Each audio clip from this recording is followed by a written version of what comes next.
thought it would be fun to talk a little bit about our long distance relationship this week. I got a comment last week asking some questions about our relationship, and I realized I haven't actually answered it in detail before. So I thought I would take some time to sit down and quickly answer those before we head out to go do a little bit of shopping for my sister because she's moving this weekend, which is also really exciting. I'm also kind of overheating in this car.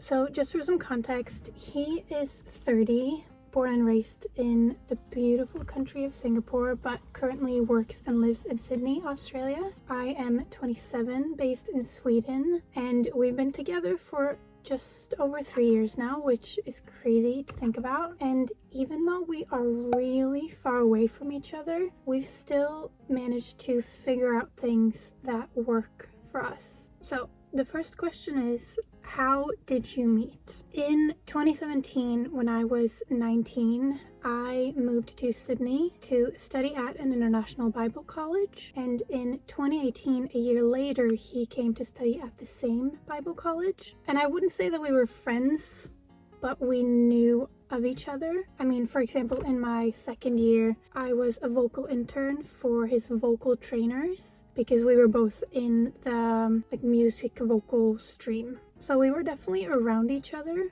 And funnily enough, we didn't actually know this until after we got together, but in college, apparently we both had a little bit of an eye for each other. I mean, no one did anything about it, and I know that he had his reasons for not doing that at the time. And then the second question is, how did your relationship begin? In 2020, when COVID-19 broke out, I decided to pause my degree and come back to be with family here in Sweden. 2 years later, in 2022, he sent me a very simple, encouraging message as I was kind of starting my social media journey on Instagram at the time, and he was about to do the same as well. So we got to texting quite a lot, very long messages, and before we knew it, we had our first FaceTime call, and I remember being so giddy.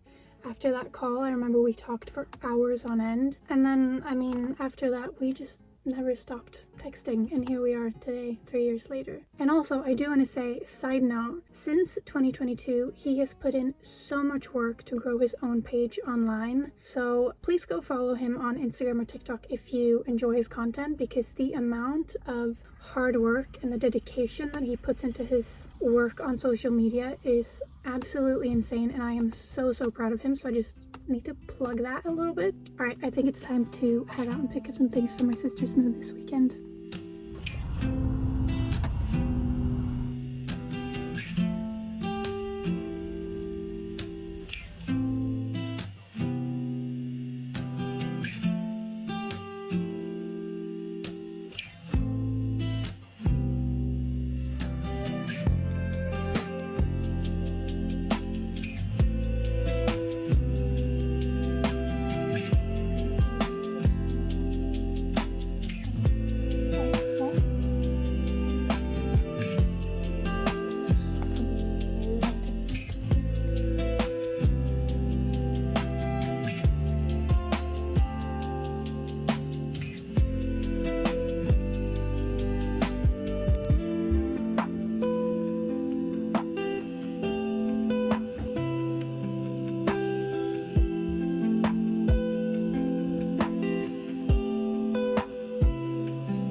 Telefon.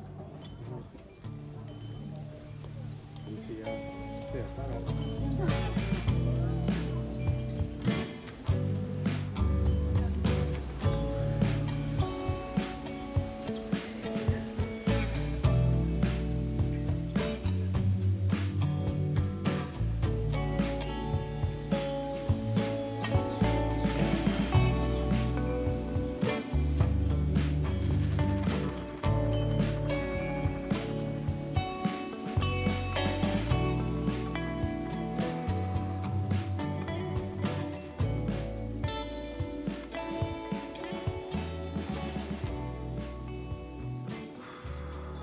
it has been a really busy week, but I've really enjoyed sharing a little bit more about our long distance relationship and giving a little bit of a closer look, if you will, because I've always loved seeing how other couples who do long distance navigate that journey. Even, way before I met Shangy, I would indulge that kind of content nonstop.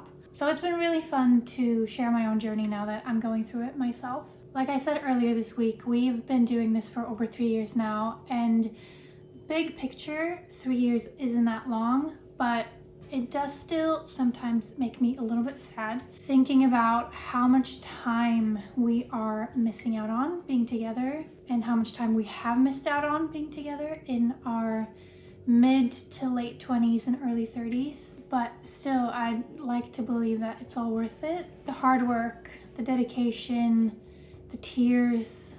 I just pray that it is watering the ground for a better future where we don't have to be apart, because long distance is really hard and you have to ask yourself some really difficult questions, often very early on. And I think that can potentially be both good and I guess less good. I'm not going to say bad, but it obviously depends a lot on the two individuals and how you navigate those things. But it takes a lot of hard work, a lot of thought, a lot of clear communication and trust. And we're still dealing with difficult questions and having tough conversations even 3 years in, but I think that's also a part of a healthy relationship, as long as those things are being communicated and handled in a healthy way. But I would love to hear from anyone else who might have done long distance or might be doing long distance right now. What is working for you? What is not working? And also, if you have any more questions about mine and Shangy's relationship, feel free to ask, because I'm more than happy to answer. And next time he's here, I'm sure that he would be more than happy to give his thoughts on it as well. It'll be a few more months until then, because we've still got a little bit more time left to be apart. All right, that is it for this week. Bye.